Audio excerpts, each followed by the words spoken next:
Picture this. You're a medieval hunter in the Congo Rainforest, armed with a crude bow and the unwavering confidence that, surely, this time will be different. Spoiler alert, it won't be. While Hollywood loves to paint jungle hunting as an exotic adventure filled with noble savages and thrilling chases, the reality was more like voluntarily entering a green hell designed specifically to kill you. Today we're stripping away every romantic notion about hunting in medieval Africa's most unforgiving environment, where the real enemy wasn't the animals you were trying to catch. But before you get comfortable, let me know where you are listening in from. Now, dim the lights and let's ease into this journey together. You've just been chosen for a hunting expedition. Congratulations! You're about to experience nature's most elaborate death trap. The village elders have gathered around the fire, and somehow your name came up when they started discussing who should venture into the green hell that stretches beyond the clearing. Your stomach growls as you consider the dwindling food stores, the hollow-eyed children, and the mounting pressure to prove yourself as a man.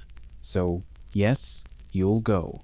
Because starving slowly in the village feels worse than dying quickly in the forest. The preparation ritual begins with all the ceremony of sharpening a stick. You sit cross-legged on the dirt floor, running a rough stone along your arrow points until they're sharp enough to pierce hide, assuming you don't accidentally slice your own fingers off first. The poison comes next, a sticky black substance that smells like rotting fruit mixed with death. The village poison maker hands it over with a casual warning that it kills prey within minutes, but also kills hunters who handle it carelessly. You dip each arrow tip while holding your breath, wondering if this coating will end up in an elephant or in your own bloodstream. The experienced hunters watch your preparations with the enthusiasm of undertakers measuring a coffin. They've already made their selections, quietly excluding the weak, the sick, and the obviously doomed through subtle glances and meaningful silences. These veterans know the forest's appetite for human flesh, and they're not interested in feeding it their friends. You weave your net from palm fibers, each knot a small prayer that it won't snap when you need it most. The finished product looks about as reliable as a spiderweb in a hurricane. The moment arrives. You approach the forest edge where sunlight goes to die, and the humidity becomes a living creature that wraps around your throat. The tree line looms like the entrance to another world, one where the rules of civilization mean nothing and the rules of survival mean everything. You take your first step into the green darkness, and immediately the air becomes soup. Thick, warm, choking soup that tastes of decay and distant flowers. The insect chorus hits you like a wall of sound. Mosquitoes, flies, beetles, and things you can't identify create a deafening symphony that drowns out human conversation and makes listening for danger impossible. The vegetation presses in from all sides, branches grabbing at your skin and vines tangling around your ankles like nature's own prison bars. Within an hour, your confident stride becomes a stumbling shuffle. Your sharp arrows feel inadequate. Your poison-tipped weapons seem laughable. Your hunting party looks less like mighty warriors and more like lost children playing dress-up. The forest has issued its invitation, and you've accepted. Too bad the invitation was actually nature calling you to your probable doom. The trees tower overhead like silent judges, and somewhere in the green darkness, something large shifts through the undergrowth. Your adventure has begun, and survival just became more important than heroism. Every hero needs a wise mentor. Unfortunately, yours just got eaten by something with very large teeth. The grizzled veteran who was supposed to teach you the ancient hunting secrets is now decorating the forest floor in several unrecognizable pieces. This leaves you holding a collection of inherited tools that look impressive until you actually try using them. Hunting knowledge passed down through generations like a deadly game of telephone. Each retelling lost crucial details because experienced hunters had an annoying habit of dying before sharing everything they knew. The forest claimed its teachers faster than they could create students. So, You inherited half-remembered techniques, incomplete poison recipes, and survival tips that started with "old Kwame used to say" and ended with "but nobody remembers exactly how he did it." Your toolkit reflects centuries of trial and error. Central African peoples developed bows, poison arrows, and simple traps out of necessity, techniques that military documents from the Kingdom of Congo era recorded as standard hunting practice. The problem isn't the design. It's keeping anything functional in this green hell. Constant humidity and rot made wooden gear and plant fiber bindings unreliable. Equipment literally fell apart faster in the forest than on the high plains. Your bow's wood swells overnight, turning your precision weapon into a bent stick that shoots arrows sideways. The bowstring, made from twisted plant fibers, sags in the dampness until it has the tension of overcooked pasta. The poison arrows pose their own special problem. The sticky black coating that supposedly drops large game also has a tendency to seep through wrappings. There were enough accidental poisonings in the lore that storage advice, if it existed, came with grim footnotes. You handle each arrow like it's a venomous snake, knowing that one slip means joining the ranks of hunters who never made it back to share their mistakes. Traditional hunting wisdom sounds impressive around the evening fire. Stories about reading animal tracks, understanding forest sounds, and knowing which path stays safe. Then you actually enter the forest and discover that yesterday's safe path now contains a family of territorial buffalo. The tree that marked a good hunting spot fell during last night's storm. The watering hole where antelope gathered is now occupied by a very large, very angry hippopotamus with no interest in sharing. Experience in the Congo forest often meant knowing better ways to fail. Veteran hunters didn't succeed more often, they just failed more creatively. They learned which mistakes killed you quickly and which ones killed you slowly. Now you face your first real test with inadequate preparation and equipment that's already showing signs of surrender. Congratulations, you've survived your first night. Now, the forest gets creative with its murder attempts. Dawn breaks through the canopy like a pale suggestion, and you wake up soaked in your own sweat despite doing absolutely nothing except lying still for 8 hours. Your clothes stick to your skin like a second layer of flesh, and every breath feels like drowning in warm soup. The humidity has turned your simple cotton shirt into a rotting prison that chafes against your ribs with each movement. The relentless assault begins immediately. Your bow, which seemed sturdy yesterday, now bends like overcooked pasta. The wood has absorbed so much moisture overnight that drawing the string requires twice the effort for half the accuracy. Your carefully woven net hangs limp and soggy, individual fibers already starting to separate. The poison on your arrows has begun to run, creating dark stains on your quiver that smell like death mixed with overripe fruit.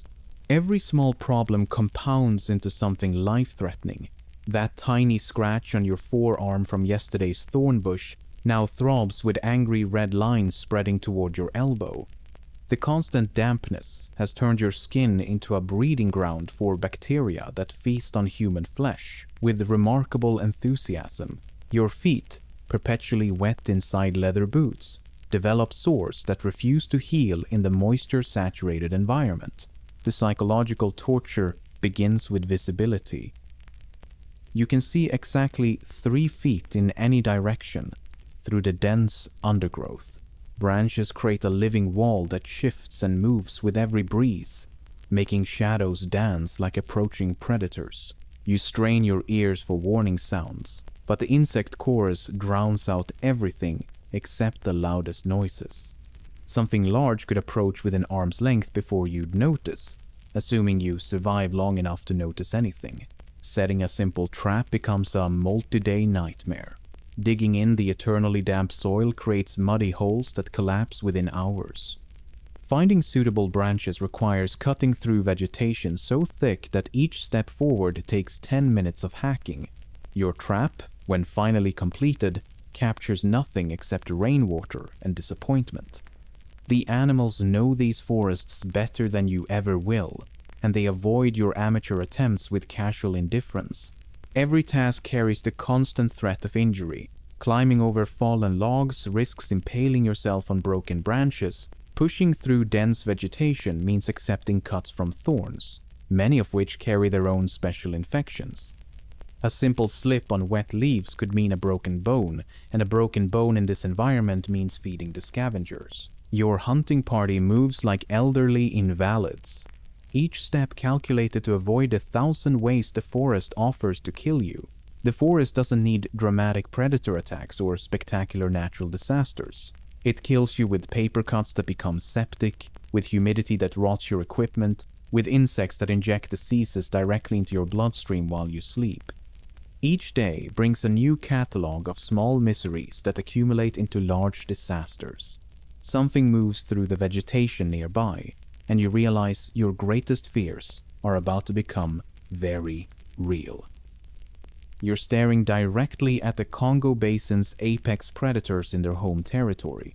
Forest elephants, leopards, territorial buffalo, and hippos call this place home, and they've spent millions of years perfecting the art of staying alive here while you showed up yesterday with pointed sticks. Plot twist. You're not the hunter anymore, you're the menu item, and something with excellent night vision is reading you like a restaurant special. The roles have reversed in the most humiliating way possible. You entered this green hell with dreams of bringing home meat for the village, but now you're the protein walking around on 2 legs, and every shadow contains something that considers you dinner. Forest elephants move through dense undergrowth with the silence of ghosts despite weighing several tons. These massive creatures navigate the thick vegetation like they own the place, which they do. You hear nothing until a tree branch snaps under immense weight 20 feet away, and suddenly you're staring at a wall of gray flesh that appeared from nowhere. Your primitive spear looks pathetic against something that could crush you by accident while scratching an itch. Leopards stalk hunting parties for days with the patience of professional assassins. These animals are long resident, stealthy predators adapted to thick canopy habitat. You feel eyes watching from the canopy overhead, but the dense leaves reveal nothing. These spotted killers move through trees like liquid shadow, following your pathetic progress through their territory while planning the perfect moment to drop onto someone's back. Their night vision turns darkness into daylight, while you stumble around with the visual acuity of a mole wearing a blindfold. Many defensive tactics that work on open ground, drawing a bow, forming a circle, are much less reliable in dense, tangled forest because you simply can't see or maneuver. Your bow requires space to draw, which doesn't exist. Your spears need room to thrust, which the tangled branches prohibit. Every fighting technique your elders taught you assumes you can actually see your enemy approaching. Territorial buffalo charge through undergrowth with the subtlety of moving boulders, except boulders don't have horns designed specifically for puncturing human torsos. These temperamental giants hide behind curtains of green until some unfortunate hunter steps into their personal space. Then they explode into motion with zero warning, turning peaceful forest walks into desperate scrambles for non-existent escape routes. The predators display intelligence that consistently outmatches human planning. Animals learn to recognize trap patterns and avoid obvious hunting setups. They adapt their behavior based on previous encounters with humans, turning each failed hunting attempt into a lesson that makes future hunts even more dangerous. The crushing truth becomes clear. Predators have deep local knowledge of the forest, while human weapons had to compensate with methods like poison and ambushes. The forest predators know every sound, every scent, every hiding spot. They move silently while you crash through vegetation like a drunk rhinoceros announcing your location to everything within a mile radius. Your hunting expedition has transformed into a survival exercise where you're the prey being hunted, but somehow, against all odds, you actually manage to catch something. The antelope you trapped looks impressive until you get close enough to see what the Congo Basin's heat and humidity have accomplished. In this sweltering climate, freshly killed meat spoils fast. The oppressive conditions create perfect decomposition accelerators that transform kills into putrid, insect-riddled hazards within hours. Your hard-won prize now resembles a bustling insect metropolis that smells like a combination of old fish and regret. The bitter irony hits you like a slap from a wet branch. You risked everything for this moment. You dodged leopards, survived elephant charges, and nearly poisoned yourself with your own arrows, all for meat that's now more dangerous than the village starvation that drove you here in the first place. The protein you desperately needed has become a health hazard that could kill you faster than an empty stomach. Your preservation options range from non-existent to laughably inadequate. No refrigeration, no proper salt, no smoking techniques that work in this humidity. You watch helplessly as your kill transforms from sustenance into a science experiment gone wrong. The meat you plan to carry back to feed hungry families now threatens to poison anyone desperate enough to eat it. The trap kills reveal their own special cruelty. You return to check your snares, only to find scattered bones picked cleaner than dinner plates, or meat so far gone that scavengers won't touch it. High failure rates mean most expeditions yield nothing, and when traps do work, spoilage or scavengers often claim the prize before you can. Days of preparation result in empty pits, broken nets, and the growing realization that success and failure look remarkably similar. The psychological impact hits harder than the physical exhaustion. You calculate the energy spent versus the calories gained and discover a deficit that embarrasses basic arithmetic. The risks you took could have killed you a dozen different ways, and your reward is meat that might kill you anyway through disease. Why does anyone continue this obviously doomed profession? Millions of people depend on the Congo Basin's forest resources for survival, and subsistence pressure combined with lack of alternatives drives these risky expeditions despite the odds. Village starvation provides the cruel answer. Desperate families push hunters into the forest knowing the mathematics favor failure. Social pressure demands participation in expeditions that everyone secretly knows will likely fail. The forest delivers its final joke with perfect timing.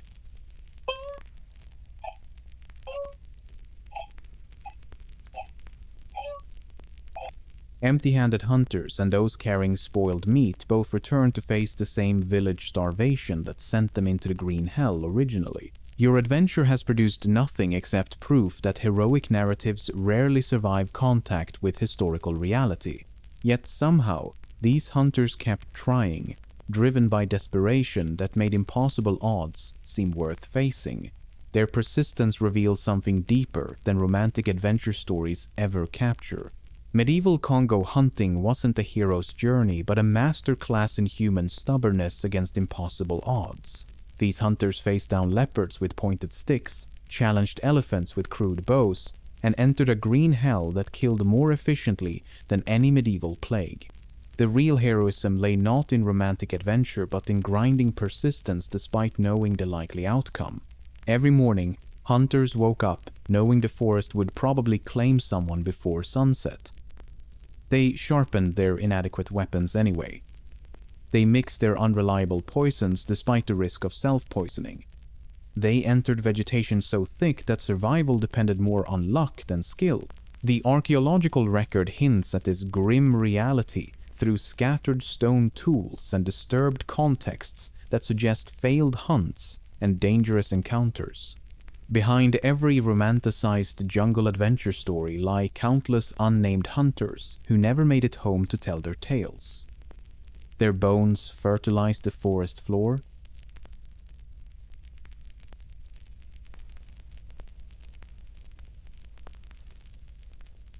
Three things will become clear about African iron technology. First, it was more advanced than European methods for centuries.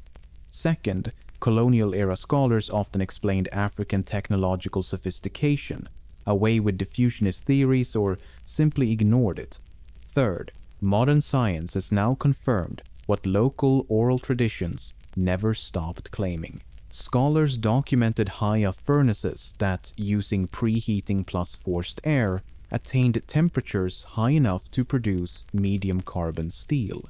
Sites across Africa show iron production dating to 2631 to 2458 BCE at Leja in Nigeria, 2136 to 1921 BCE at Obui in Central African Republic, and 1297 to 1051 BCE at Dikpasanwere in Togo. The pattern strongly challenges diffusionist narratives and shows multiple early, sophisticated metallurgical traditions across Africa. But the real shock came when European observers encountered these technologies firsthand. European metallurgists arrived in Tanzania expecting to find crude fire pits and maybe some basic tool making, but instead discovered local young apprentices operating furnaces that used preheating and forced draft systems to reach temperatures and steel-making quality beyond what medieval European smiths typically achieved. The shock wasn't just cultural, it was technical. These weren't supposed to exist. The Haya furnace stood 1.6 meters tall, a perfect cone of clay and slag built over a pit with charred reeds that functioned as a carbon source. 8 ceramic tuyères fed preheated air into the combustion chamber through goatskin bellows. The design looked simple enough from the outside. The physics behind it were anything but. Schmidt and Avery's experimental reconstruction revealed how this deceptively straightforward system achieved such remarkable results. This wasn't supposed to be possible. Schmidt and Avery concluded Haya methods anticipated industrial European steelmaking techniques by nearly 2 millennia. The Haya system forced air temperatures above 1,800 degrees Celsius, hot enough to produce medium carbon steel rather than just iron. Medieval European smiths were still struggling to make decent iron tools. These apprentices were making steel.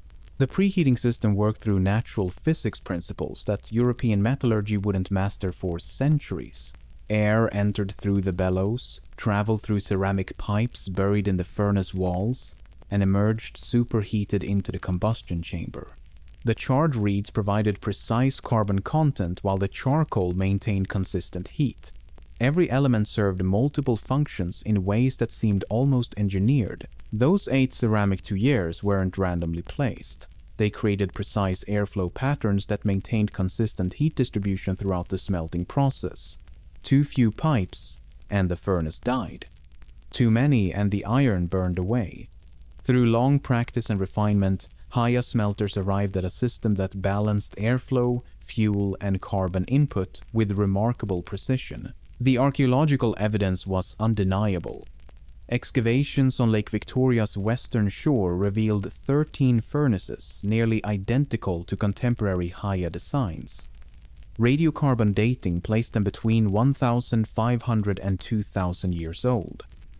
This technology had been perfecting itself while Europe was still figuring out basic ironwork. What made European observers truly uncomfortable was realizing these furnaces were actually more advanced than their own technology. The Haya had solved metallurgical problems through forced draft innovation and natural chimney effects that European smiths couldn't replicate.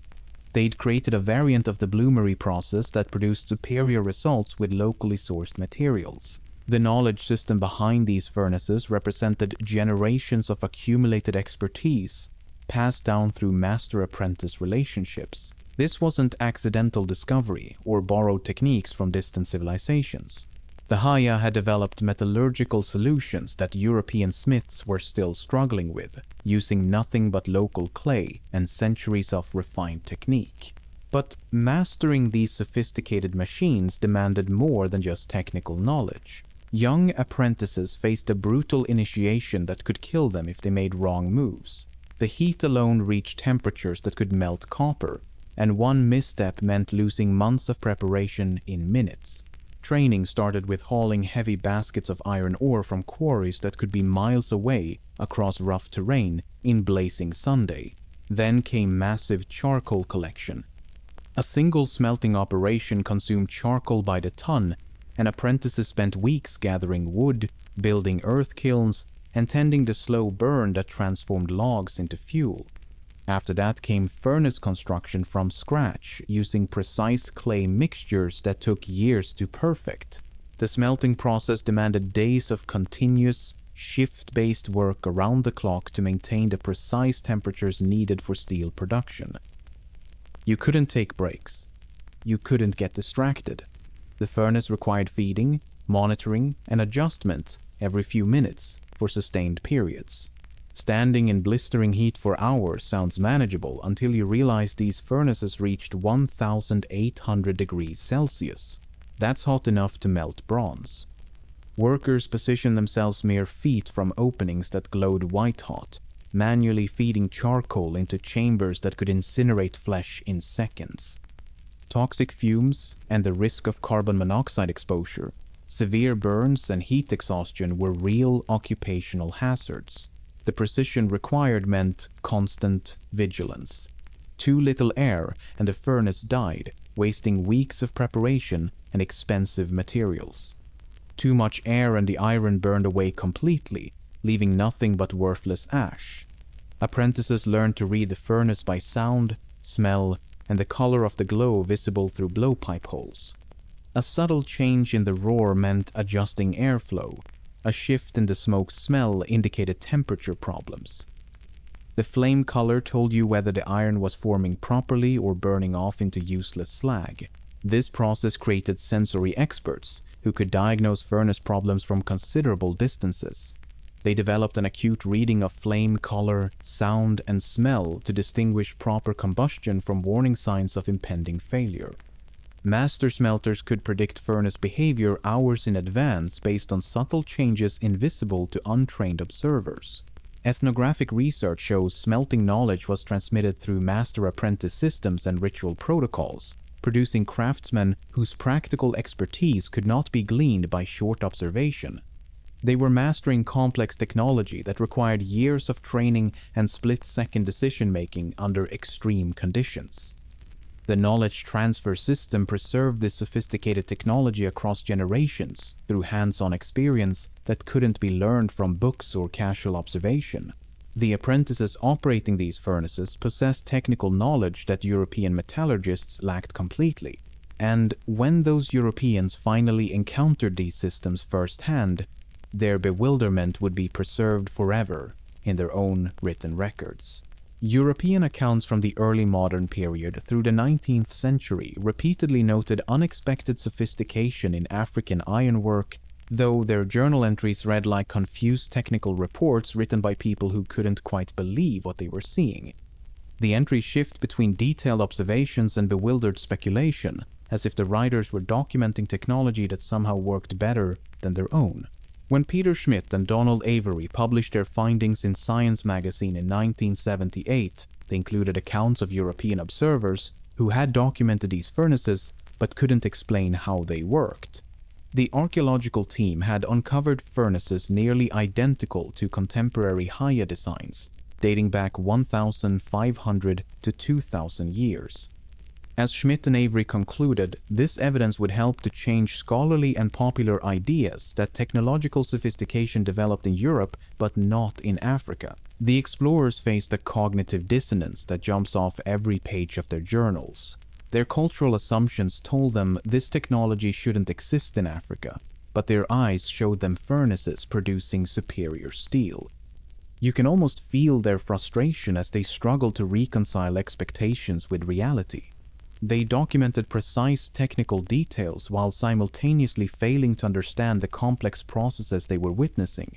Portuguese explorers wrote extensively about being impressed by the quality of African iron goods and the advanced smelting techniques used by local blacksmiths. Their accounts acknowledged the sophistication of African metallurgy and the widespread use of iron across the continent. But acknowledgement and comprehension were two different things entirely. Some observers tried to rationalize what they saw by claiming the techniques must have been learned from Arab traders or ancient Egyptian influence.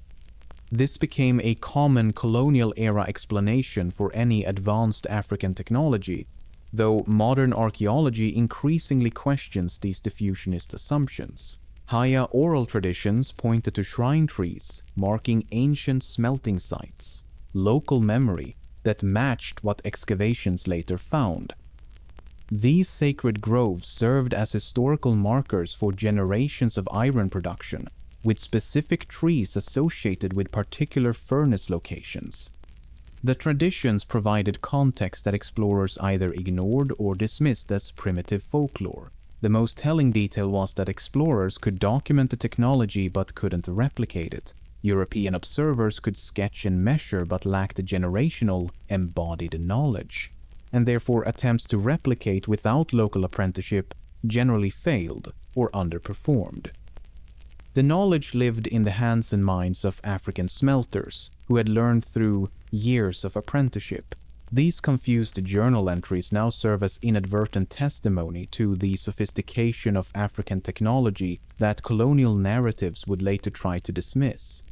The explorers documented their own limitations while recording evidence of African innovation. Their bewilderment became proof of the very technological advancement they struggled to acknowledge. But the real shock was still coming. Modern archaeological techniques would soon reveal dates that nobody was prepared for. When archaeologists started carbon dating African iron production sites in the 1970s and 80s, early radiocarbon dates surprised researchers and forced re-evaluation of long-held assumptions.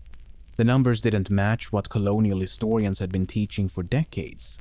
Something was very wrong with the accepted timeline, or very right with African innovation. Sites across Africa began yielding dates that placed iron metallurgy thousands of years earlier than colonial historians had claimed was possible. Leja in Nigeria showed iron production dating to 2631 to 2458 BCE. Oboe in Central African Republic yielded evidence from 2136 to 1921 BCE. Chireuma in Niger pushed ironworking back to 1895 to 1370 BCE, and Dekpasenware in Togo showed evidence from 1297 to 1051 BCE. Some early claims provoked debate over questions of site disturbance and old charcoal, but the broader archaeological trend remains. Multiple, early, indigenous ironworking centers across Africa. These dates seriously challenged diffusionist narratives and forced historians to reconsider Eurocentric timelines. The dates predated European iron technology by millennia. While Europeans were still figuring out basic bronze work, Africans were already running sophisticated iron production operations. Schmidt and Avery's research revealed that Haya steelmaking used preheated forced draft furnaces producing medium carbon steel, centuries before similar European industrial methods like Siemens's open hearth advancements. Each new radiocarbon analysis hammered another nail into the coffin of European technological superiority claims. These results shattered the diffusionist theory that African metallurgy must have spread from Mediterranean civilizations. The theory had been convenient for colonial narratives because it maintained European and Middle Eastern technological primacy. If Africans learned everything from outsiders, then their achievements didn't really count. The radiocarbon evidence destroyed this comfortable fiction completely. The archaeological record revealed not one center of African iron production, but multiple independent origins across West, Central, and East Africa. This wasn't technology spreading slowly from a single source. This was simultaneous innovation happening in different regions through indigenous experimentation and development. The pattern showed African societies developing metallurgy on their own timeline through their own methods. Sites like Chire, Uma, and Dekpasenware demonstrated that sophisticated furnace technology was already well established over 3,000 years ago. These weren't experimental attempts or crude early efforts. The archaeological evidence showed mature technology with refined techniques that had clearly been developing for generations before the date scientists could measure. The implications reached far beyond metallurgy. If African iron technology was this old and this sophisticated, what other technological achievements had colonial historians dismissed or ignored? The radiocarbon dates suggested that innovation happened wherever humans applied intelligence and persistence to practical problems. not just in European centers of learning. Modern science had vindicated what African oral traditions had always maintained. This was indigenous technology with deep local roots, not borrowed knowledge from distant civilizations. The shrine trees and ancestral stories had been right all along. But the full impact of this ancient technology went far beyond the furnaces themselves. The massive slag heaps left behind by African iron production tell a story of social transformation that European observers completely missed. These weren't just piles of industrial waste. They were monuments to economic revolution that had been reshaping African societies for thousands of years, while Europeans were still struggling with basic metallurgy. Advanced iron tools didn't just improve daily life. They revolutionized agriculture completely. Iron hoes and plows enabled more efficient land clearing and cultivation than anything possible with stone or bronze implements. Farmers could work harder soils, clear denser forests, and cultivate larger areas with less effort. This agricultural transformation supported significant population growth and urbanization across the continent. More food meant more people. More people meant more complex societies.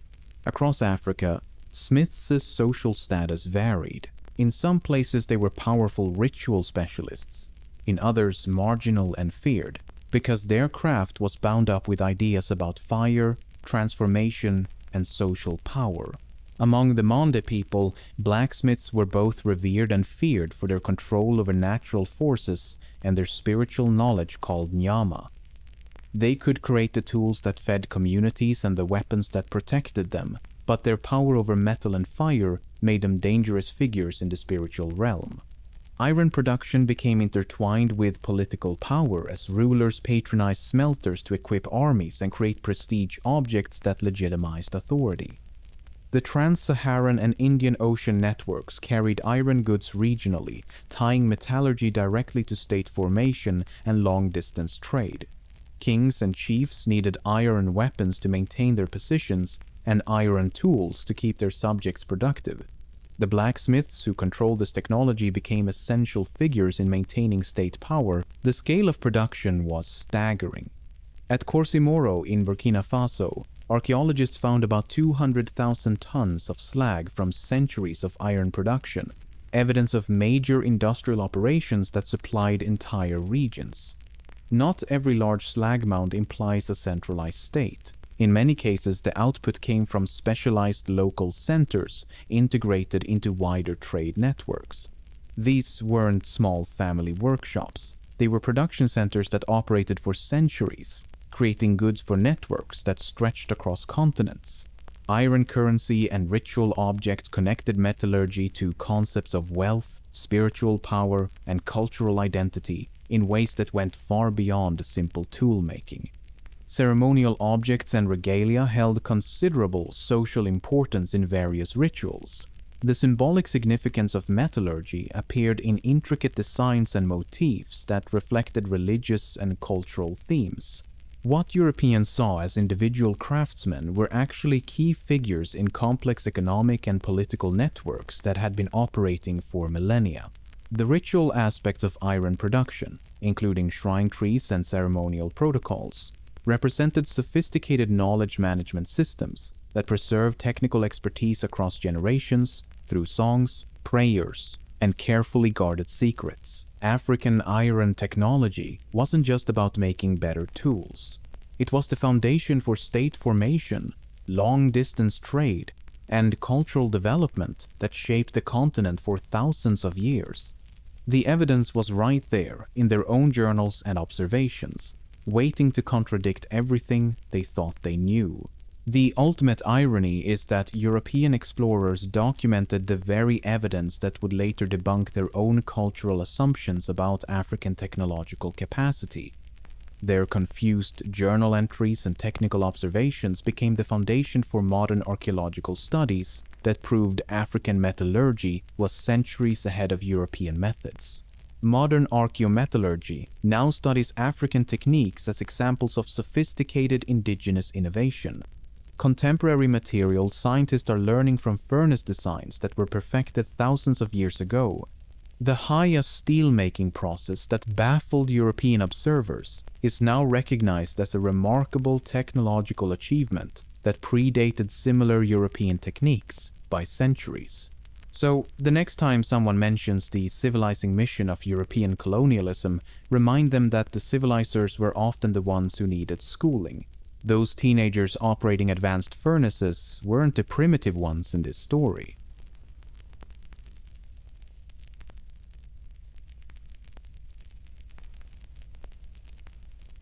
Everything you know about Roman civilization is a lie. Rome absorbed, adopted, and rebranded Etruscan institutions and techniques so thoroughly that later Roman authors downplayed these origins entirely. The alphabet you're reading right now? The Roman alphabet derives from the Etruscan adaptation of the Greek alphabet. Gladiatorial combats have roots in Etruscan funerary rituals that Rome transformed into public entertainment.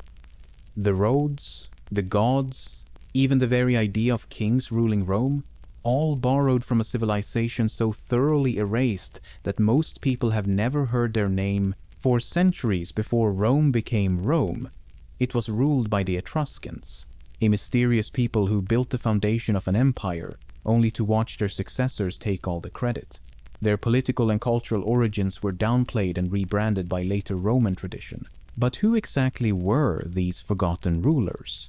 The Etruscans called themselves the Ravenna, and their language was structurally different from Latin, part of a small Tersinian family that included Lemnian and Raetic. This non-Indo-European tongue is only partly understood today, known primarily from around 13,000 inscriptions and a few longer ritual texts like the Liber Linteus. Every official decree, every religious ceremony, every legal document was delivered in a language that Romans found completely foreign. The Romans eventually just nodded along and hoped for the best. Ancient writers argued various origins for these people. Some claim they were refugees from Troy, fleeing after that whole wooden horse incident. Others insisted they were mysterious tribes from Lydia in Asia Minor. A few suggested they just materialized from the Italian soil like particularly well-dressed mushrooms. But modern archaeology and recent ancient DNA work point to an autochthonous development in central Italy. The Etruscans weren't exotic invaders, but Italy's original inhabitants who developed their distinctive culture over thousands of years. Their society operated on principles that scandalized every visiting dignitary. At Etruscan banquets, women reclined on couches right alongside the men, drinking wine and participating in conversations. Greek and Roman visitors sometimes misread or sensationalized these customs, but tomb paintings and archaeological finds confirm that women participated publicly in banquets and had opinions about politics. The audacity. These banquets featured elaborate bronze-serving dishes, imported perfumes, and entertainment that lasted until dawn. The Etruscans treated eating like performance art. Religion consumed their daily lives in ways that made other civilizations look casual. Etruscan priests spent their mornings slicing open sheep and examining the liver patterns according to detailed manuals and models, like the famous bronze liver of Piacenza, inscribed with divine territories. They divided the sky into 16 cosmic zones, each controlled by different gods who apparently had strong opinions about human affairs. Lightning strikes weren't random weather events, but divine text messages that required immediate interpretation by trained haruspices. Their political system consisted of 12 city-states that somehow managed to cooperate without constant warfare. Tarquinia, Veii, and Cerveteri formed part of a loose confederation centered on religious assemblies at the Fanum Voltumnae, where representatives discussed mutual concerns and probably argued about who brought the best wine. This federation lasted for centuries while other civilizations spent their time burning each other's cities. The Etruscan mastery of metallurgy produced bronze work so intricate it embarrassed neighboring cultures. They created mirrors with elaborate engravings, jewelry that required magnifying glasses to appreciate fully, and weapons that functioned as both tools of war and works of art. Their bronze figurines captured human expressions with detail that wouldn't be matched again for centuries. They extracted copper, tin, and iron from Italian mines with techniques that other peoples couldn't replicate. Here's what makes their story particularly maddening. These sophisticated people, with their advanced technology and complex society, left almost no written records beyond funerary and ritual inscriptions. No literature, no histories, no administrative documents. Either they kept their important writings on materials that didn't survive, or someone made sure those records disappeared. Recent archaeogenetic studies show the Etruscans were largely autochthonous and genetically similar to neighboring Latins, evidence that archaeological continuity, not mass migration, explains their origins. They weren't mysterious outsiders who conquered Roman territory. They were the locals who built the first real civilization in the region. So, how did these people end up transforming a collection of muddy hill settlements into something resembling an actual city? The answer lies in understanding that Rome in 600 BC was basically the ancient equivalent of a company town, and the Etruscans owned the company. Archaeology and ancient sources show Etruscan elites brought urban skills to Rome in the 7th to 6th centuries BC, contributing drainage, temple building, and administrative models. What we now think of as the Eternal City was really just a collection of muddy hill settlements scattered around the Tiber River. No marble temples, no grand forums, no impressive anything. Just some huts, some shepherds, and a lot of malaria-infested swampland. The Romans lived in wooden houses that leaked when it rained and caught fire when someone sneezed too hard near a cooking flame. The Romans later spun elaborate tales about their kings being chosen by the gods, complete with divine signs and mystical confirmations. Rather than a simple military takeover, Etruscan elites appear to have exercised influence through migration, settlement, and elite leadership that transformed Rome's urban character. Etruscan nobles saw opportunity in these Roman settlements and moved in with better technology, more money, and actual experience running cities. Roman tradition credits Tarquin the Elder with arriving around the early 6th century BC and immediately starting to act like an ancient urban planner with an unlimited budget. Archaeologists see early urban works in this era, but the story is part legend, part evidence. Archaeological datings place early urban infrastructure around the 7th century BC. He drained the swamps that had been giving everyone fever, laid out proper streets instead of the random cow paths Romans had been using, and built the first stone temples. The Forum Romanum, that famous center of Roman political life, started as one of his construction projects. He imported Etruscan architects who understood concepts like foundations, drainage, and buildings that didn't collapse when horses walked by. Servius Tullius is traditionally credited with taking over next, and his background story reads like a political drama. Possibly born a slave according to Roman tradition, he somehow maneuvered his way to the throne and then reorganized Roman society so completely that his systems lasted for centuries. Traditional accounts attribute to him the creation of the census, dividing citizens into classes based on wealth rather than birth. He built the first walls around Rome, turning scattered settlements into an actual fortified city. His Servian wall enclosed all 7 hills and created a defensible perimeter that would protect Rome for generations. Then came Tarquin the Proud, whose reign played out like a political thriller complete with family scandals, public corruption, and eventually violent revolution. He finished major construction projects including the Temple of Jupiter, Optimus Maximus, but his methods involved forced labor and crushing taxes. His family's behavior became increasingly outrageous. They treated Roman citizens like servants and Roman women like property. The king himself grew so arrogant that he stopped consulting the Senate and started making decisions based purely on personal whims. These Etruscan kings brought key elements that transformed Rome. The drainage and early sewers that kept the city from drowning in its own waste came from Etruscan engineering. Etruscan temple forms and regalia like the fasces and curule seat became Roman symbols.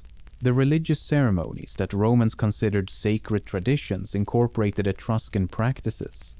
The government structures, the legal procedures, the architectural techniques arrived with Etruscan leadership, combined with later Greek influences and native Italic developments. Etruscan religious practices became so deeply embedded in Roman culture that Roman senators were still consulting Etruscan priests centuries after the kings disappeared. When lightning struck a temple, Romans called in Etruscan specialists to interpret the divine message. When planning military campaigns, Roman generals hired Etruscan augurs to read bird flights and animal entrails. The Etruscan kings created the infrastructure and institutions that made Roman expansion possible. The urban planning, the military organization, the administrative systems, the engineering knowledge that Romans later used to build an empire all developed during this period of Etruscan leadership. Rome learned how to be Rome from foreign kings who spoke a language Romans couldn't understand. But Tarquin the Proud's increasingly tyrannical behavior was creating exactly the kind of political crisis that ends royal dynasties permanently. The scandal that destroyed the monarchy began with Sextus Tarquinius, the king's son, who apparently inherited his father's arrogance but none of his political sense. The traditional Roman account recorded by Livy tells how, during a military campaign, Sextus assaulted Lucretia, the wife of a prominent Roman nobleman. Modern historians treat parts of this story as politically charged legend, but the narrative became central to Roman identity. This wasn't just a personal crime, but a political catastrophe. Lucretia belonged to one of Rome's most connected families, and her husband, Lucius Tarquinius Collatinus, had serious influence among Roman aristocrats who were already grumbling about Etruscan rule. Roman aristocrats had been building resentment for years, tired of answering to foreign kings and paying taxes for Etruscan building projects while being treated like junior partners in their own city. Lucretia's response turned family tragedy into political revolution. After telling her story to her male relatives, she killed herself rather than live with the shame. Her suicide became the catalyst that Roman conspirators had been waiting for. Lucius Junius Brutus, who had been playing the fool at court to avoid Tarquin's suspicion, suddenly revealed himself as a master political organizer. He transformed personal revenge into a popular movement against foreign rule. Brutus gathered Roman aristocrats and spread word throughout the city about royal crimes and foreign oppression. The conspiracy grew from a few angry nobles into a citywide rebellion. Romans, who had accepted foreign kings for over a century, suddenly decided they'd had enough of taking orders in languages they couldn't understand. The dramatic expulsion of 509 BC played out like a political thriller. While Tarquin the Proud was away with his army, Roman conspirators seized control of the city. They literally locked the city gates and posted guards to prevent the king's return. When Tarquin arrived back from campaign expecting to enter his capital, he found Romans telling him not to come back. The Etruscan king, who had ruled Rome for decades, suddenly became a homeless exile, camping outside his former city. Tradition says Lars Porsena of Clusium besieged Rome in support of the Tarquins, and ancient accounts vary about how close he came to restoring the king. This powerful Etruscan ruler brought a massive army to Rome's gates and nearly succeeded through months of siege warfare. But political maneuvering ultimately defeated military pressure. Roman diplomats convinced Porsena that supporting the unpopular Tarquin wasn't worth the cost, and the siege collapsed. Romans immediately began rewriting history to justify the rebellion. Later, Roman writers used the story to justify the Republic and to cast kingship as foreign tyranny, a rhetorical move that incentivized erasure. Ancient sources depict Tarquin the Proud as tyrannical and arbitrary, transforming him from an effective ruler with bad personal habits into a tyrant whose very existence threatened Roman liberty. The other Etruscan kings got retroactively demoted from legitimate rulers to foreign occupiers.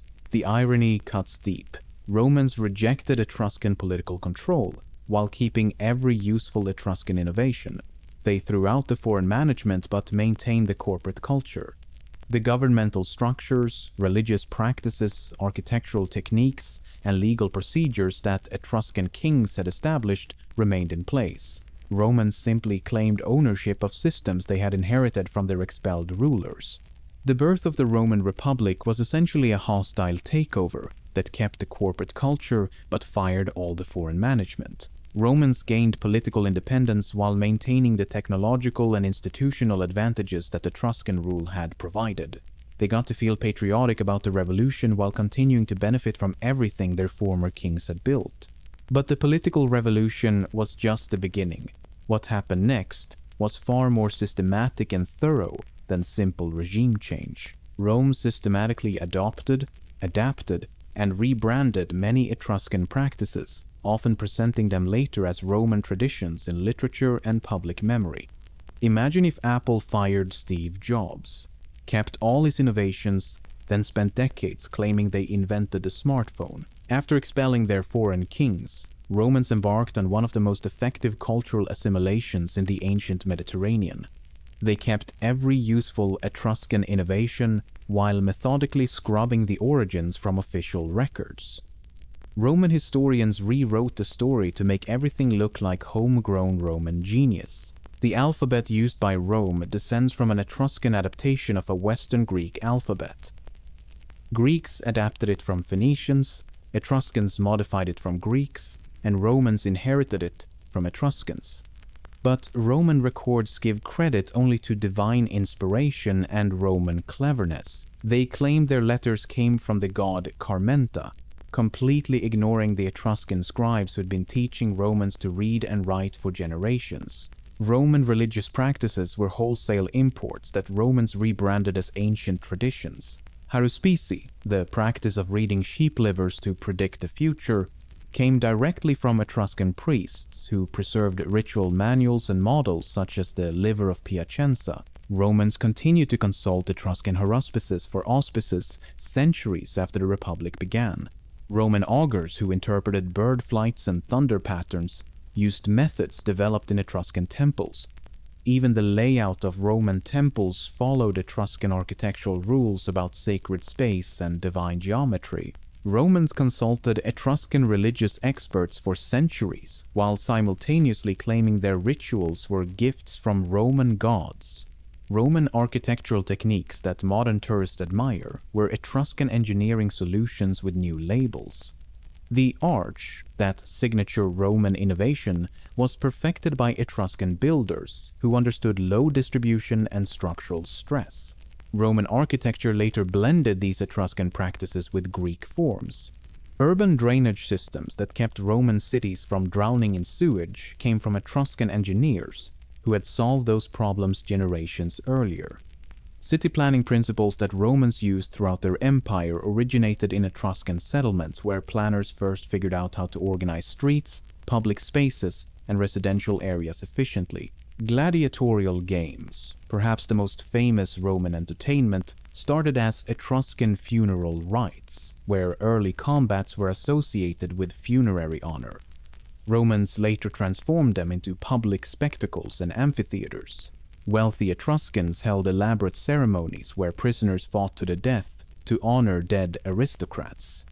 Romans transformed these religious observances into public spectacles, building massive amphitheaters for events that originally took place in sacred groves. The weapons, fighting styles, and ceremonial aspects all came from Etruscan tradition, but Romans marketed gladiatorial games as distinctly Roman entertainment.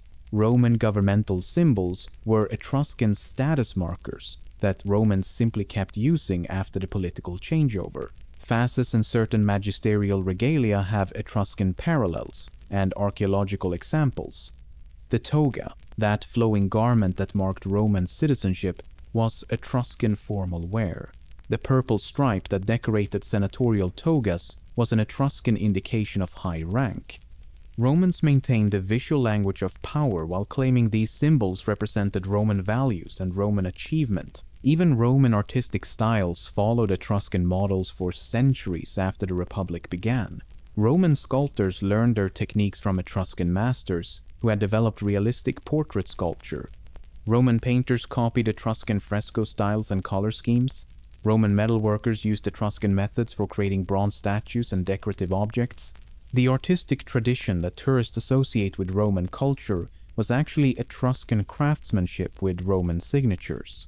Roman historians acknowledge some Etruscan contributions but frame them as temporary foreign influences on naturally superior Roman culture. They described Etruscan kings as corrupt outsiders whose innovations were accidents rather than achievements.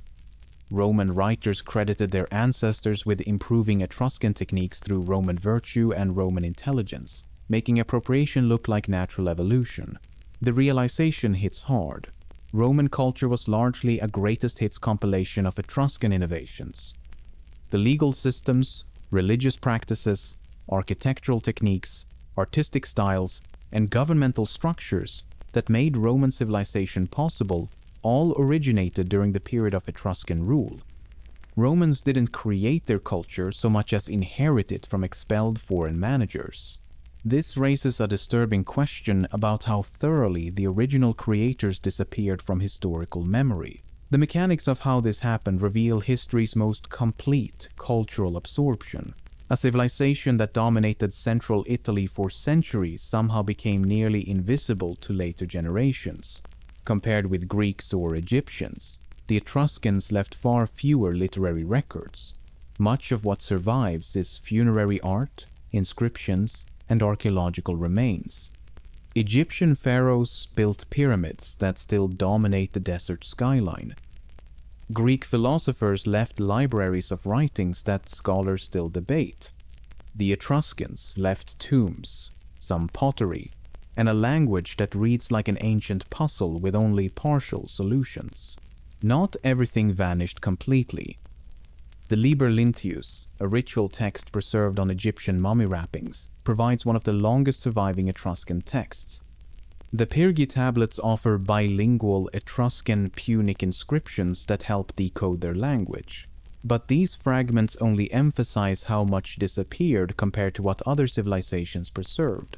Roman historians like Livy and Tacitus wrote about Etruscan kings, but framed them as foreign occupiers, rather than legitimate rulers who built Roman civilization from the ground up.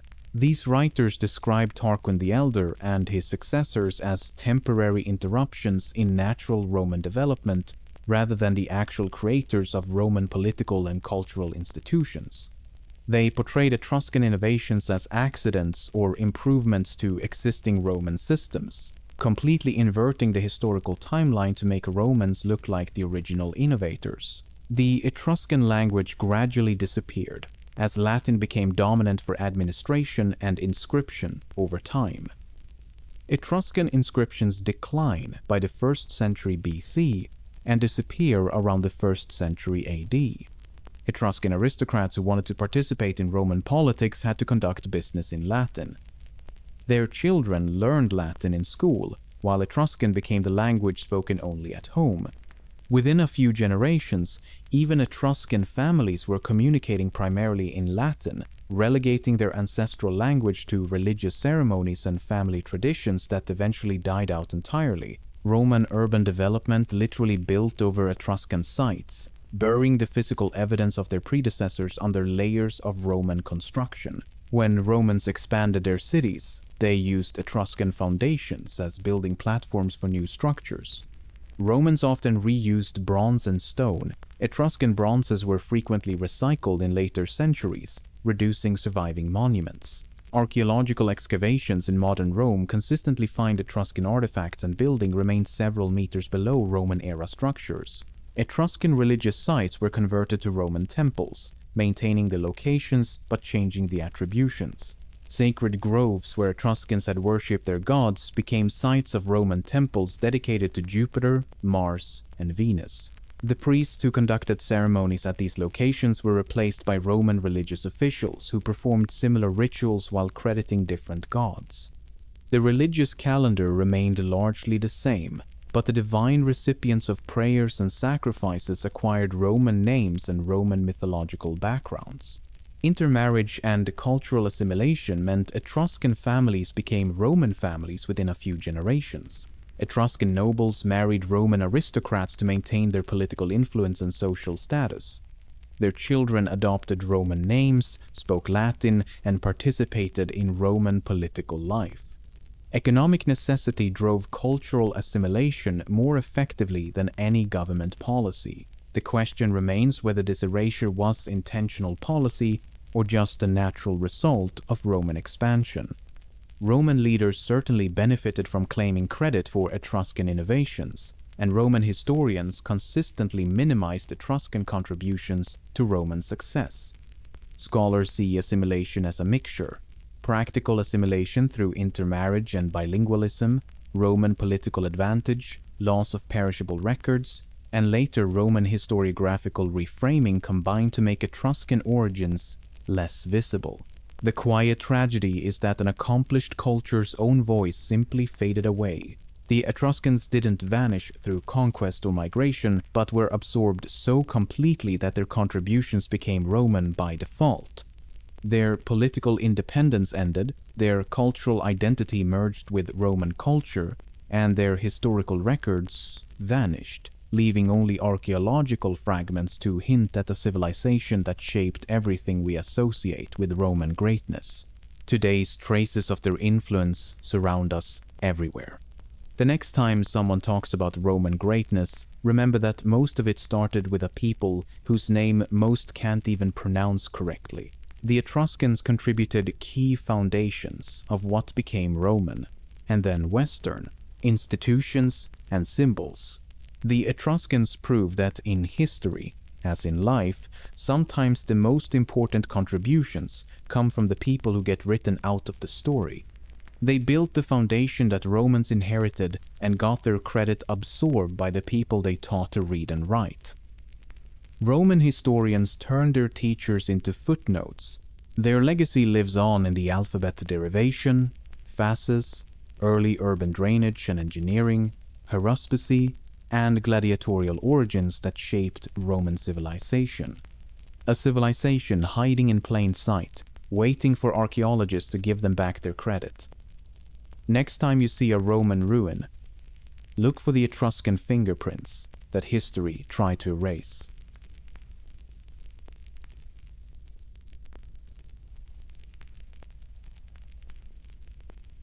You're walking through medieval London, and the first thing that hits you isn't the sight of grand cathedrals or bustling markets. It's the smell. A wall of stench so thick you can practically taste it. Human waste, rotting garbage, and dead animals mixing together in the summer heat. Now, imagine you can never escape it. Not in your home, not at work, not anywhere. This is mostly a 14th century problem. At the height of medieval London's growth, when population peaked around 80,000 people and industries overwhelmed the city. Virtually everyone, rich and poor alike, is less than #0. 05 number is greater than lived with it every day. They lived knee-deep in filth, and somehow they just accepted it as normal. But how does a city even reach this point? Medieval London had all the right ingredients for disaster. Other medieval cities were filthy, sure, but London took urban squalor to a whole new level of horror. The secret was a perfect combination of terrible circumstances that created the ideal breeding ground for misery. At its medieval high point around 1300, London may have approached tens of thousands. Some estimates put the city well over 40,000 and possibly into the 80 to 100,000 range at its peak before the Black Death, then fell sharply after the plague. Most people lived inside the city walls, where space was scarce and densely packed. Many alleys were only 3 or 4 feet across, while bigger market streets could be over 20 feet wide. Houses were built wherever someone could squeeze them in, creating a maze of narrow passages and dead-end courts where waste had nowhere to go. These weren't just thousands of people. Medieval London was basically a giant barnyard where humans happened to live alongside their animals. Pigs rooted through garbage in the streets. Cattle grazed in courtyards behind houses. Chickens pecked at scraps in doorways. Horses left massive piles of manure wherever they stood. Every single animal was producing waste constantly, right where people walked, lived, and tried to conduct business. London's rapid growth completely outran any attempt at basic infrastructure. The city exploded from a small trading post to England's largest urban center in just a few centuries. Nobody planned for sewers, garbage collection, or even proper roads. They just kept building more houses and cramming in more people without thinking about where all their waste would go. Skins, furs, and tanning were done close to people's houses. Slaughtering and butchery happened in residential areas, and trades like fulling and pelting added chemical and organic smells that made everything worse. The geography made everything 10 times more unbearable. London sits in a river valley, which means all the wonderful smells and moisture get trapped like a giant bowl of potpourri from hell. Cool air flows down from the surrounding hills and holds all that stench right at street level, where everyone can enjoy it fully. On hot summer days, the smell would concentrate into what you might generously call an aromatic soup. Now picture this. Thousands of humans plus thousands of animals produced an unmanageable torrent of waste every single day, with absolutely nowhere for it to go. The math is simple and horrifying. Medieval London was essentially one giant, open-air toilet with no escape. The waste had to go somewhere, and that somewhere was everywhere. Streets, courtyards, doorways, and even inside homes became repositories for an endless stream of human and animal filth that never stopped coming. But surely someone had to deal with all this mess, right? London developed what you might generously call a waste management system. It was called put it somewhere else and hope for the best. The most common disposal method was elegantly simple. Throw everything directly into the street. Chamber pots, kitchen scraps, dead rats, you name it. People just opened their doors and tossed waste into the road like they were feeding chickens. This created genuine rivers of sewage flowing downhill through the city. The streets became literal streams of liquid waste, carrying a delightful mixture of human excrement, rotting food, and animal carcasses toward the Thames. People often tossed chamber pots and waste from windows into the street, with little warning to pedestrians. Imagine trying to run errands while dodging surprise showers of human waste from above. Some neighborhoods developed courtesy systems where people would shout warnings before dumping, but this was hardly universal protection. Common methods included dumping into the street, emptying chamber pots from windows, piling refuse on the banks of small brooks and ditches like Shitbrook, and ultimately washing much of it toward the Thames, the city's de facto sewer, the same river where people drew their drinking water, bathed their children, and caught fish for dinner. The Thames was simultaneously London's toilet, garbage dump, and kitchen tap. The city did employ waste handlers with names that left no doubt about their job descriptions. Gong farmers cleaned latrine pits and cesspits, while swine killers dealt with dead animals, and pit diggers managed the endless excavation needs. These jobs were essential but socially stigmatized. Local councils appointed swine killers and levied fines for violations. But the work had to be done by someone. London issued fines and edicts throughout the 14th century is less than #0. 05 number is greater than penalties for leaving excrement in the streets, prohibitions on slaughtering within the city. But these were often ineffective because enforcement and alternatives were lacking. Officials and scavengers tended to move filth from one neighborhood to the next. Clearing one market made a nearby alley the new sink. Every solution just created new problems somewhere else in the city. Clean up one street, and the waste appeared on another street. Empty the cesspits, and the contents went straight into the river. Remove garbage from residential areas, and it ended up blocking commercial districts. London's waste management was really just waste redistribution on an elaborate scale. The city had perfected a closed-loop system where filth circulated endlessly but never actually disappeared.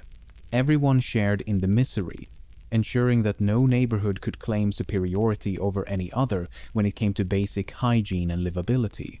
This brings us to an uncomfortable question. How do you function as a human being when you can never escape the stench? Now, picture trying to live a normal life when your entire world smells like a broken sewer pipe. Modern people get headaches from someone microwaving fish in the office kitchen. Medieval Londoners woke up every morning to air so thick with stench you could practically chew it. There was no escape, no fresh air, no clean space anywhere in the entire city. The psychological reality of never breathing clean air would drive most of us completely insane within days. Your home offered zero refuge from the assault on your senses. Medieval floors weren't wooden planks or stone tiles. They were compressed dirt mixed with rushes, straw, and whatever the family animals had deposited there over the past few months. The rushes were supposed to absorb spills and waste, but they mostly just created a soggy, fermenting carpet of organic matter that squished under your feet. Walking across your own floor felt like stepping through a wet barnyard. Every morning started with the delightful aroma of chamber pots that had been sitting in your bedroom all night, slowly cooking in their own juices. You shared sleeping space with containers of human waste because there was literally nowhere else to put them. Opening your eyes meant immediately breathing in concentrated fumes from your family's overnight bathroom activities. Coffee hadn't been invented yet, but you probably wouldn't have needed caffeine anyway. The smell alone would snap you awake faster than any alarm clock. Eating meals required serious mental preparation. You sat down to dinner surrounded by rotting food scraps from previous meals, waste from the animals living in your courtyard, and the general background aroma of human excrement that permeated everything. Medieval people developed the impressive skill of eating while breathing exclusively through their mouths. Taste and smell are closely connected, which explains why medieval food was so heavily spiced. You needed something strong enough to overpower the baseline stench of daily life. Your clothes absorbed months of accumulated odors because washing them was a rare luxury. Wool and linen fabrics acted like sponges for every terrible smell they encountered. After a few weeks, your clothing became a walking catalog of every awful thing you'd experienced recently. Social interactions happened against this backdrop of competing stenches. Conducting business meant trying to focus on conversations while fighting the urge to vomit from the person standing next to you. Smell actually became a social marker in medieval London. The wealthy could afford houses slightly uphill, where waste flowed away from their doors instead of pooling around their foundations. They could pay for better locations, cleaner water sources, and servants to handle the worst waste disposal tasks. But even rich people couldn't escape the citywide stench completely. Sleep provided no relief from the sensory assault. You spent 8 hours every night breathing concentrated fumes from chamber pots, rotting floor rushes, and whatever was decomposing in the streets outside your windows. Even unconscious, your nose kept working. Medieval Londoners developed an almost superhuman tolerance for conditions that would hospitalize modern people within hours. Their sense of smell essentially shut down from overexposure. Someone had to deal with the worst of it, and that job fell to the most unfortunate professionals in medieval London. Enter the gong farmers, medieval London's most essential yet despised professionals. While most people just lived with the filth, these individuals made their living cleaning out private latrines and cesspits. Picture descending into a 10-foot deep pit filled with months of accumulated human waste, armed with nothing but wooden buckets and long-handled shovels. The job required crawling into spaces barely wide enough for a person, in complete darkness, while breathing air so toxic it could knock you unconscious. Gong farmers worked in teams because solo workers had a nasty habit of passing out and drowning in sewage. Gong farmers cleaned privies and cesspits, usually working at night and living outside the city walls. They were essential yet socially ostracized. Society treated these workers like walking plague carriers who contaminated everything they touched. Laws prohibited them from drinking in regular taverns or shopping in normal markets during daylight hours. Medieval London desperately needed their services but wanted them to remain completely invisible. They could be paid relatively well for such dangerous, stigmatized work. The job market operated on simple supply and demand, enormous demand, basically zero supply. The catch was staying alive long enough to spend the money. Many gong farmers died from toxic gas poisoning, or simply fell into their work and never climbed back out. Other waste-related professions filled out this underground economy of misery. Dead animal removers hauled rotting carcasses out of houses, courtyards, and streets. Cesspit diggers excavated new waste storage areas when the old ones filled up. Designated swine killers served as paid municipal officers, earning around 4 pence per pig they removed from the streets. Dung collectors roamed with carts, scooping up animal waste to sell as fertilizer. These jobs were simultaneously essential and completely stigmatized by medieval society.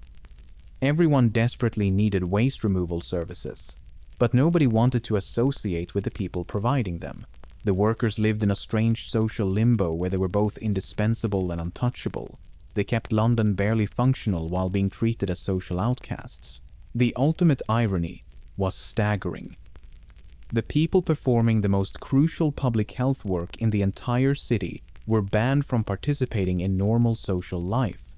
Without gong farmers, street cleaners, and waste collectors, London would have drowned in its own filth within weeks. Yet these same workers couldn't eat in restaurants, drink in taverns, or live in decent neighborhoods. Medieval London's waste crisis created an entire shadow economy built on human desperation and social necessity. The city's survival depended on people willing to sacrifice their health, social standing, and often their lives to handle jobs that made basic urban life possible. With all this obvious suffering and chaos, you'd expect the authorities to step in with some kind of systematic solution to help these essential workers and fix the underlying problems. The authorities did recognize the crisis and attempted systematic solutions. City officials approached the waste problem through regulation, passing laws that sounded reasonable but had zero connection to practical reality. They banned dumping waste in the streets without providing any alternative disposal methods. Imagine outlawing breathing while offering no substitute for oxygen. Medieval London introduced specific fines for leaving excrement in the streets around 1309, followed by increasingly desperate measures throughout the 14th century. In 1371, authorities banned slaughtering within the city entirely. The Statute of Cambridge in 1388 made throwing dung and entrails into waterways punishable by hefty fines. These laws punished behavior, but they created no new pipes, pits, or workforce sufficient to remove the waste. The window dumping regulations were particularly brilliant examples of medieval problem solving. Instead of banning the practice of emptying chamber pots onto pedestrians, officials required people to shout warnings first. This gave unsuspecting walkers roughly 2 seconds to dodge incoming sewage. Medieval London's version of workplace safety regulations. Don't eliminate the hazard, just warn people about it. Authorities designated specific areas as official waste dumps, creating concentrated toxic zones that quickly became uninhabitable. These designated dumping grounds filled up within days, then overflowed into surrounding neighborhoods. The solution became part of the problem. Officials had essentially created sewage volcanoes that erupted periodically, spreading filth even further across the city. Fines for improper waste disposal were about as effective as umbrella insurance during a hurricane. People couldn't pay fines when they had no money, and they couldn't follow disposal rules when there was literally nowhere to dispose of waste properly. Authorities kept writing tickets for violations that were physically impossible to avoid. The fine system generated paperwork, but zero improvement in actual sanitation. The city organized periodic cleanup days that were exercises in futility disguised as progress. Teams of workers would move garbage from busy commercial areas to quiet residential streets, or from residential areas to commercial districts. Nothing actually left the city. The waste just rotated through different neighborhoods like a shell game played with rotting garbage. The attempts were logical given the knowledge and administrative tools of the time, but they were inadequate because the problem required an engineering solution, rather than policing alone. You can't regulate your way out of a fundamental infrastructure crisis using strongly worded letters and warning shouts. Medieval London needed sewers, organized waste collection, and urban planning, none of which existed in any meaningful form. The spectacular failure of these regulations reveals something deeper about the gap between human ambition and practical capability. Medieval authorities could identify problems and write laws, but they lacked the technical knowledge and resources to build actual solutions. This crisis shows us something profound about the invisible infrastructure we take for granted today. Those medieval Londoners weren't different from us. They just lived without the complex engineering systems that keep modern cities from drowning in their own filth. By contrast, today's sanitation, networks of pipes and treatment plants, are the infrastructure medieval London lacked. Even then, the Thames functioned as a kind of city sewer, and the city's conduits were a famous civic feature, some even run with wine for celebrations. The Black Death helped reduce populations dramatically, which also reshaped urban life. London fell from earlier peaks to a much smaller population after the mid-14th century. Every time you flush, you're using technology that would seem like magic to a medieval person. These sanitation systems are invisible miracles that most of human history lived without, keeping our cities livable and our noses happy.